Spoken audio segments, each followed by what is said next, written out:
Hello, everybody, and welcome to BC Buckets. I'm Matthew Brune, and joining me today is Colin Mitchell. Colin, we have Egor Demin, freshman from BYU, 6'9" point guard, and I'm just gonna tell you right now, I think we're on the opposite sides of the fences here.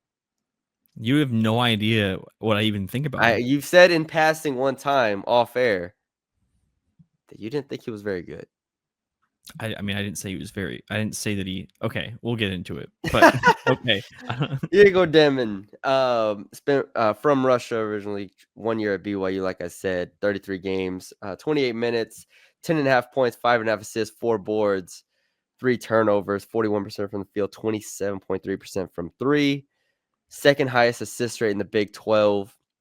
And I'm buying a lot of what Yegor Demin can potentially be at the next you're level. buying what he can potentially be.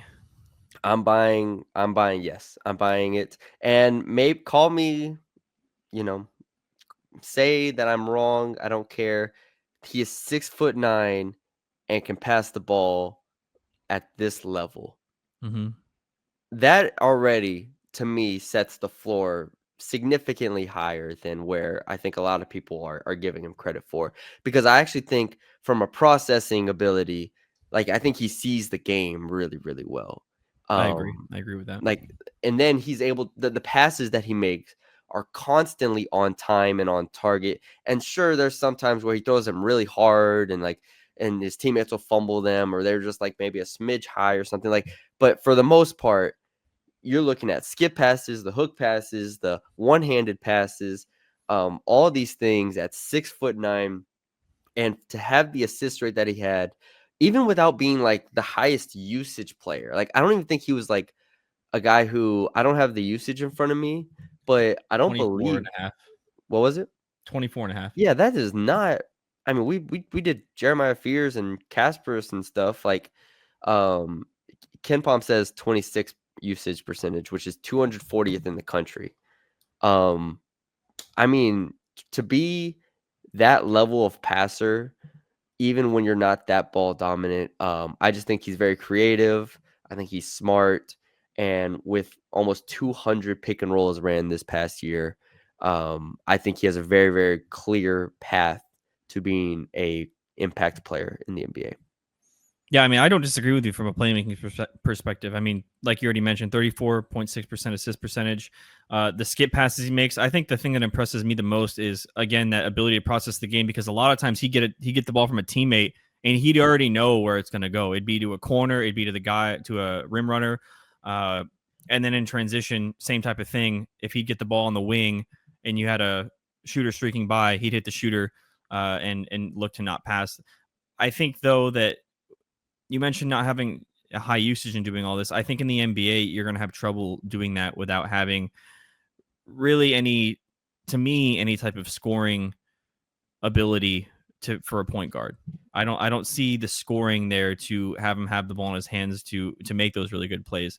I think he can finish pretty well, but I don't know if the creation upside is going to be there or an off ball role is going to be there available to him just because he doesn't do off ball things that great. Yeah, he doesn't do them great, but I think he's capable. I think he is. Because at Real Madrid he also played off ball a decent amount, but I think he can cut. I think he's smart enough to see the court and see where he needs to be. Now, again, shooting is probably the swing skill here, as it is with a lot of players. I think you're right in terms of like honestly, percentage. He was 61% at the rim in the half court. I don't think he's like that level of finisher, Yeah. but I think it speaks to just how easy it comes when you are that tall. Like, yeah, you can make some layups look easy that other players we go back to Jeremiah Fears, like who's 6'2" or 6'3", like when you're 6 inches taller than a guy, like, yeah, those layups look easy for you. So yeah, I don't think he's a great finisher, and the scoring is the biggest question. And all year, like I would watch BYU and I'd be like, I know Yegor Demin's on this team. I know Yegor Demin's a great prospect and whatnot. But there were a lot of times where he was like, I don't want to say absent, but he didn't leave his impact on a game. There were a lot Hmm. of times, like, and it's not just because he didn't score, but it just didn't feel like at times he was really assertive. And so that's going to be the biggest question mark is can he be assertive at the next level? But yeah, you can continue. Like, yeah, drawing Yeah. 2 is a big question and whatnot. Like Yeah. I playing out of mean, ball screen, then getting downhill. yeah. I mean, I've written right here to your point that he can sometimes pass too much because he doesn't really look to score, and part of that's because he has trouble scoring, especially creation wise. 24.7% off the dribble, 23.9% on pull up threes, 27% from three just in general. So when you look at what kind of role he's going to have in the NBA, is he's going to have to develop the 3-point shot, because if he is playing off ball, he's going to have to play on the wing at 6'9", and in order to be on the court, you need to be able to hit threes to have spacing. And so that's where I kind of look right away is go, okay, do I think his 3-point shooting can project? And I don't necessarily think that it won't, just because it looks okay. But when you look at the free throw percentage, it's 69.5%, and you go, okay, well, we've kind of seen this before with other guys who the shot looks okay, it sometimes goes in, but the numbers don't really tell you that it's going to project. And so that's where I'm concerned. It's not that I don't think it looks okay, but I feel like I've been burned too many times in the past thinking a prospect is going to develop that shot and then just never ends up doing it, even though the shot looks good and the mechanics look okay. Because I think that like it has a good base. Like I think release point looks good, has a good base, but it just doesn't go in. And sometimes just kind of the way it goes. It's going to be interesting to see because I mean, he took, what was it, like 154 threes this past year. So he took a lot of them and the form was not bad.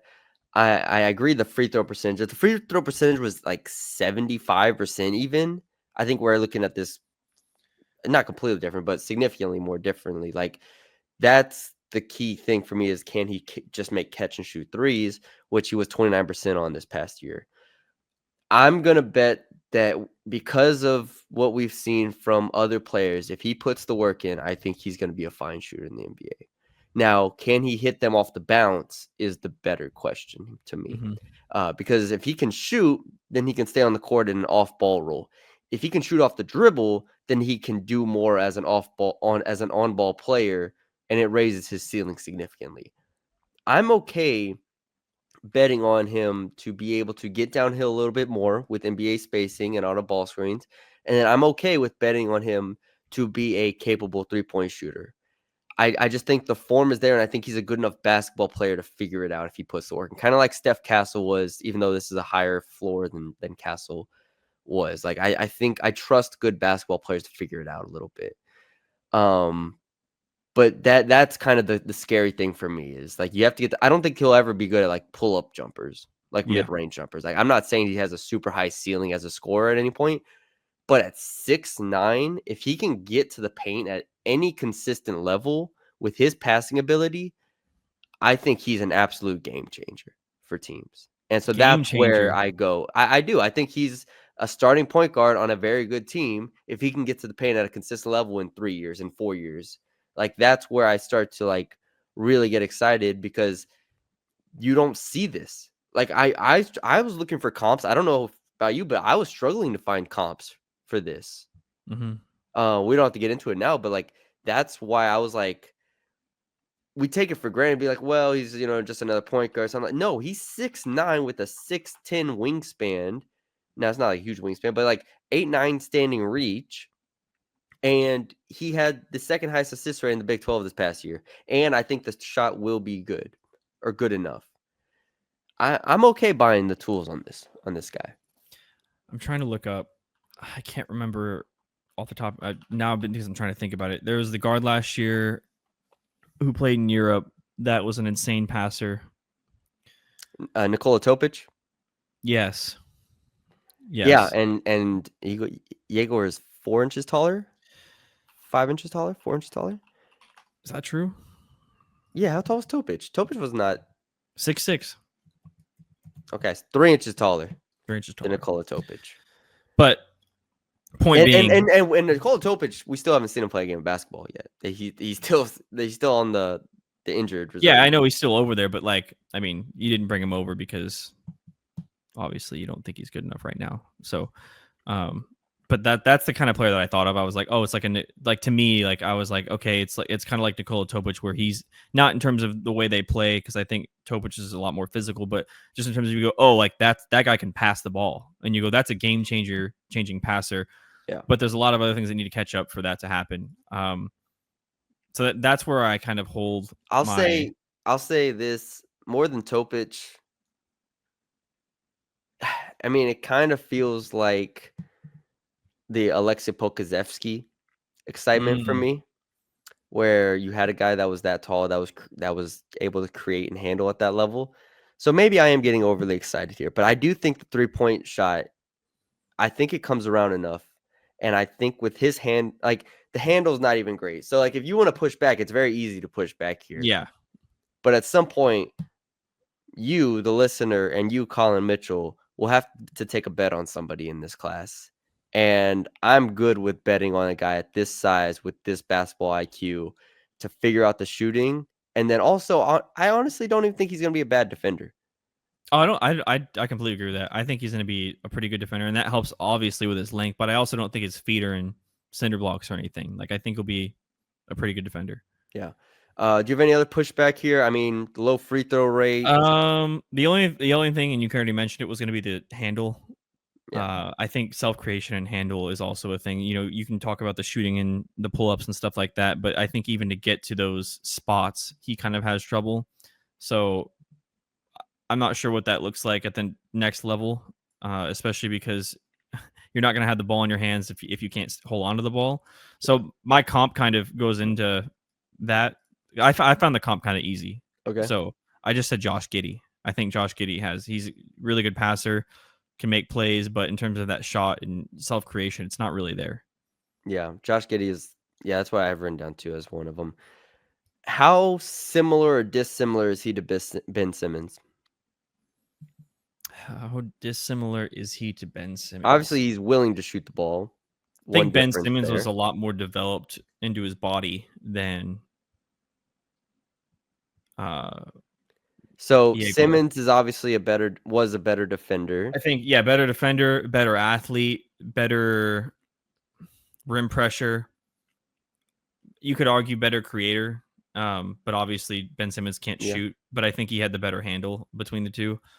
But that's when you go compare and you go, oh yeah, but Ben Simmons can also guard, 1 through 5 if you really You wanna know wanted my him to. favorite thing of the Ben Simmons when I went back and looked at, like, just write-ups of him was that Yeah. every comparison was LeBron James. Yeah. Well, at the time, yeah. I'm not trying to say now. By the way, like No, I'm no, not no, I trying to know, say. I'm Yeah, just saying yeah, yeah, it was just it's yeah, funny to me. Just yeah. He was going to be the person to dethrone LeBron the James from being the best prince, player. the prince to the king. The That's what it Prince of the King is crazy. that's what it was. Yep, that's crazy. But I feel like if he goes to a good situation, I don't know where he's mocked right now. Can you pull up a mock real quick Yep, for me just so I can get a theoretical place of where he he could is be? mocked But like I feel good about his development. Again, 18. okay, where what team? That's the Wizards. I'd hate that. I mean, around that. Okay, so around that. So 16 Magic, Wolves, I'd like Wizards, Magic. Nets, I would Miami. like the Wolves. The Wolves would be great. Bring him off the bench. Like right now, Mike Conley was their freaking point guard. I mean, Jesus. Um, I just think there are situations here where you can get Demin to be like for a couple years, get his feet wet, get stronger, round out his game. But this is a play to me in 3 to 4 years, we're looking at Demin and be like, oh, a 6'9" guy that can do a little bit of everything and is an awesome passer. He's going to be on the court in the playoff series. So, Yeah, but see, I don't see the. That's the thing. I don't see the do a little bit of everything. I see the passing. what That's all I if see. he can? I think he's going to be able to shoot. I think he's going to be able to defend. I think he's going to be good enough at getting to the basket and finishing. And then he passes the ball. Okay. All right. So, we'll see. I don't know Lock it where he's in. going to be. You better have him top 15. He'll be top 15. Okay. He might be top 10. Hey, you come here for the genuine takes. That's what you come here. Yeah, if you want Sam Vecini's big board, go over there. All right. If you want KOC's big board, go to Yahoo. All right. I forgot he was at Yahoo. Yeah. We're here to give you the correct takes. All right. Mm. But yeah, there is our scouting report on Egor Demin. Very, very interesting player. We just did one on Common Malawatch, another interesting player. Two of the more fascinating prospects in this draft. So check those out. Thank you all for joining us. Leave us a like, comment, share, subscribe if you haven't already. Let us know what you think down below of Demin and the other prospects. And we will talk to y'all later.